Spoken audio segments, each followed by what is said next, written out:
Hey everyone, Traci Ruble here. I've been a practicing psychotherapist for 17 years. Love my job. And something happened recently. I was on the hunt for my own therapist. So here's the scoop. I am licensed in the state of California. I work online with my clients. And I moved to Germany in 2019, just before the pandemic. My plan was to be back in San Francisco in right now in 2021, but I'm going to stay a couple more years. So I continue to work online with my clients.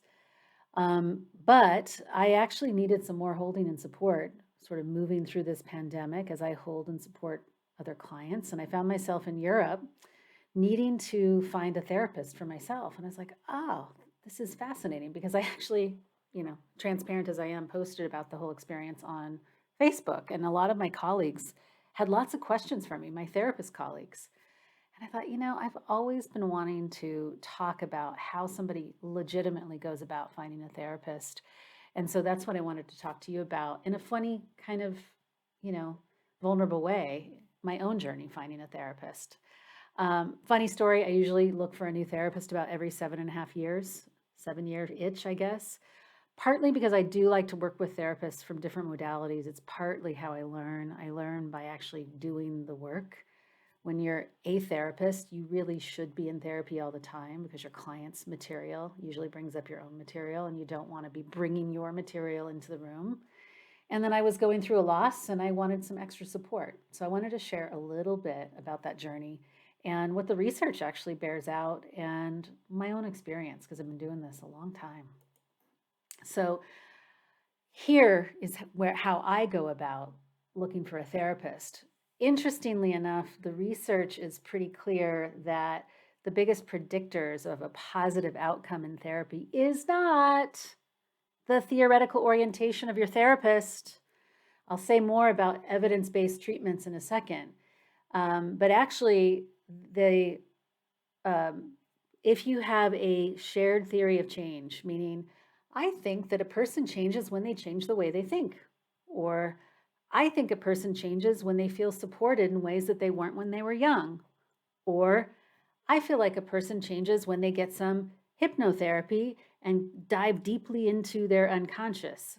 Or I think a person changes when they work relationally with their therapist, any unresolved tensions from their own family. I think a person changes when they pattern match and try to figure out what happened in their young life that gets them to do what they're doing today. I don't care what it is. If your theory of change is in alignment with your therapist, the greater the chance is that you're going to get something out of that therapy. Second, if you like the therapist, the reality is if you feel comfortable with the person, you really admire them, you feel safe with them, you're going to open up more and you're going to get more done. So what's key is to figure out for yourself, well, why am I going to therapy? A little misnomer is that we only go to therapy when something bad is happening. I'm going to therapy. I could get through what I'm dealing with right now, but I actually want to make meaning out of something. I'm trying to sort out, what do I really stand for? I'm getting ready to step down from a position that I've been volunteering my time with for a long, long time. And I'm wanting to understand, who is it in me that stepped into that position? How do I want to give of my time? And so it's not that there's something broken or wrong, and I think that's a misnomer, but you do need to get clear, what is it that I'm hoping to get out of therapy? And then the last thing is, you do have to be practical. It's a very privileged position to think that everybody can afford. I know the going rate in New York City right now for therapy is like $375 an hour. In Europe, you can get a therapist for $60 an hour. So you got to look at your budget. You've also got to think about, is it easy for me to get to their office or do I like working online? Because sometimes those impediments will stop you from going regularly and making good use of the therapy. All right. So my takes on the types of therapy, because this is the one thing that people will ask me, even my therapist colleague friends will call me and say, hey, I've got a client struggling with this kind of thing. What kind of therapist should they see? And I secretly am flattered because I'm like, oh, you must think I'm kind of smart. For you therapists that watch this video, please disagree with me or add to my thinking or point out where my thinking's wrong. But this is kind of how I sort of catalog everything. I often say that there are 4 legs to the healing stool: the mind, the body, relationships, the unconscious, and then the context all of that is happening in. Okay. The types of therapy that you may see on a therapist website are all of these things in the second row. And I've listed them based on what they tend to focus on. Okay, CBT and DBT and ACT you've heard a lot of because those are cognitive behavioral therapies.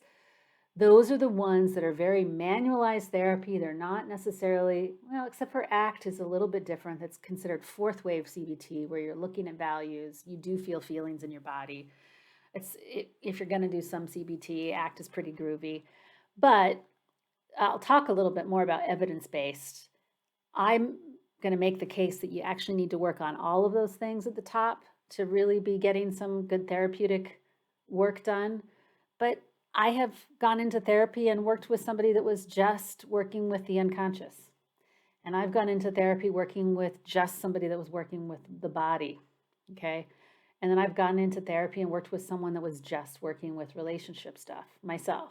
Okay. Because I was looking for something different and very, very specific. The bottom row is really what those therapies are designed to do. So those mind-based therapies are really supposed to help you with some fast symptom reduction. I'm going to show you some research in a second that shows that sometimes it doesn't stick though. It doesn't create lasting change because it's based on you having the willpower to stick to some behavior change. It's also some psychoeducation. Body-based therapies help with symptom reduction and trauma processing. So body-based therapies really are the best kinds of therapies for processing trauma and helping you regulate your nervous system. Also, sometimes recognizing how to process and label emotions so you can talk to your partner. So it can directly relate also to relationship. Relationship therapies help you make pattern change in how you relate to other humans and also to make meaning of yourself. Like, who am I in relationship and what do I stand for? So that tends to be deeper level work. Unconscious based therapy, also pattern changes. You're looking at how your past shapes your present. You're also doing some groovy, looking at deep, like sometimes how do many generations shape your present? How do things 3 generations back? Context-based therapies aren't just looking at the here and now, but they're looking at the beyond the here and now in the case of transpersonal healing and the historical here and now and the ancestral healing, systemic therapies like family systems therapies, because it's looking at how the context is shaping who you are. I'm not as well schooled on that, so other therapists that watch this. I'm trained in some transpersonal therapy. I am trained in systemic therapies, but I'm probably the strongest in the body relationship space. So that's kind of my ballyhoo. I do have a bone to pick though, because you got to remember that the self-help industry is an $11 billion industry. And just like any for-profit industry, there's a lot of marketing prowess. I've got the best kind of therapy to sell you, right? And so I want to say that unfortunately, a lot of insurance providers, a lot of these new mental health programs, corporate programs, apps, heavily focus on CBT. And the challenge with CBT is that the research, boy, there's a lot of criticism that the evidence-based, the research is bad. B, you're actually applying a scientific frame of reference to a very difficult thing to apply a scientific frame of reference to. And I want to read this one piece from this article on the right. The term evidence-based therapy has become a de facto code word for manualized therapy, most often brief, highly scripted forms of CBT. It's widely asserted that evidence-based therapies are scientifically proven and superior to other forms of psychotherapy, but empirical research does not support these claims. Empirical research shows that evidence-based therapies are weak treatments. Their benefits are trivial, few patients get well, and even the trivial benefits do not last. Troubling research practices paint a misleading picture of the actual benefits of evidence-based therapies, including sham control groups, cherry-picked patient samples, and suppression of negative findings. So does this mean that cognitive behavioral therapy and all those other kinds of therapies aren't good? No. But it means that it's more important probably your therapeutic relationship with your CBT therapist than actually their interventions themselves. And there are some other interesting sightings, research studies to cite that sort of prove that out. So dig in, don't buy the marketing hype, and follow some of the things that I say on my last slide about how to go about finding a therapist that's actually going to help you. All right. What do I say to psychotherapy clients who call me? They'll ask me, how do you work? What's your theoretical orientation? And I say to them, I believe that there are 4 legs to the healing stool. The first leg is working with your thoughts. That's CBT, right? CBT, DBT, ACT interventions are not difficult to learn, in my humble opinion.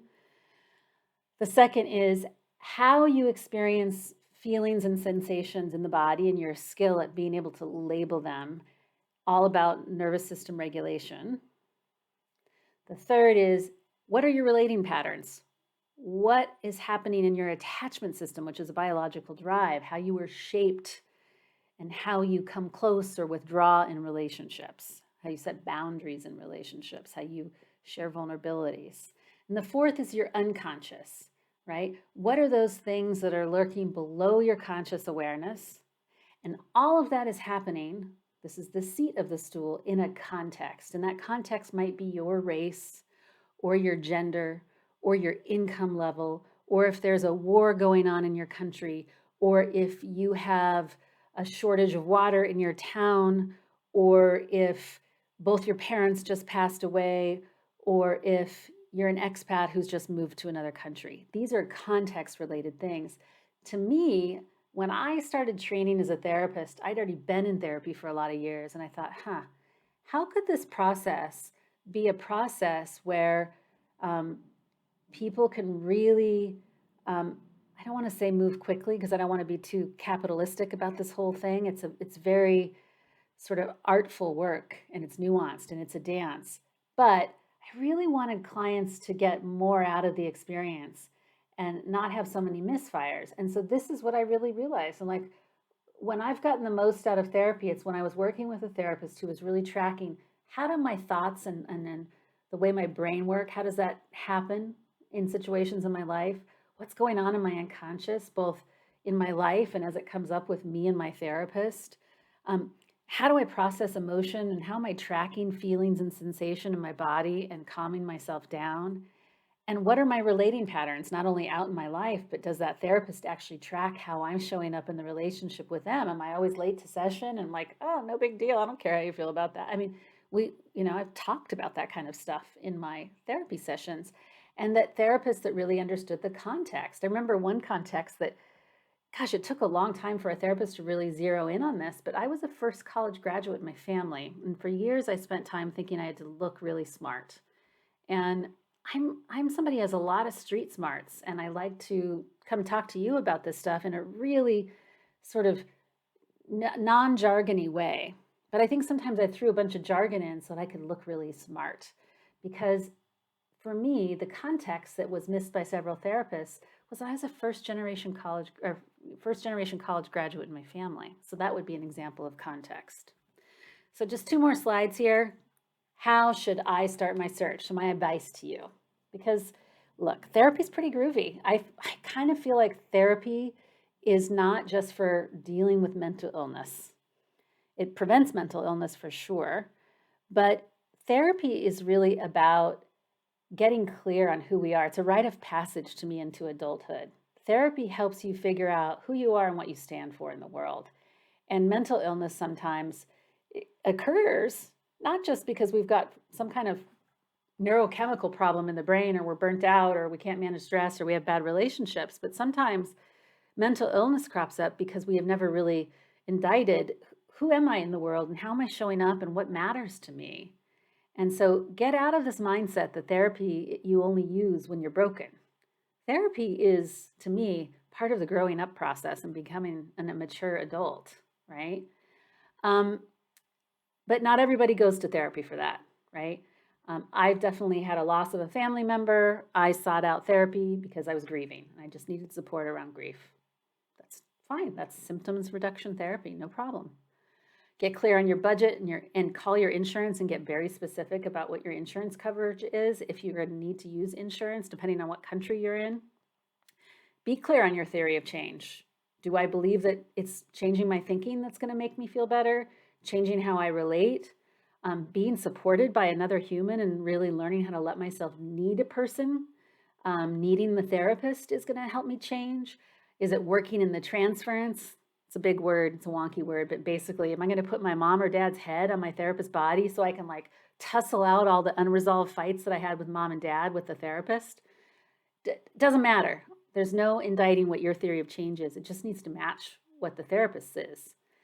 I would start locating therapist candidates first by talking to your friends. Have you seen someone or heard of someone who's good? Because you tend to be better matched with people similar to you. I get most of my clients now through referral. I don't think I get almost any through the internet. People that know me through somebody else is how I get most of my clients these days. Look on your insurers list. Now here's the scoop. I'd say over half of really good therapists are not on insurers lists.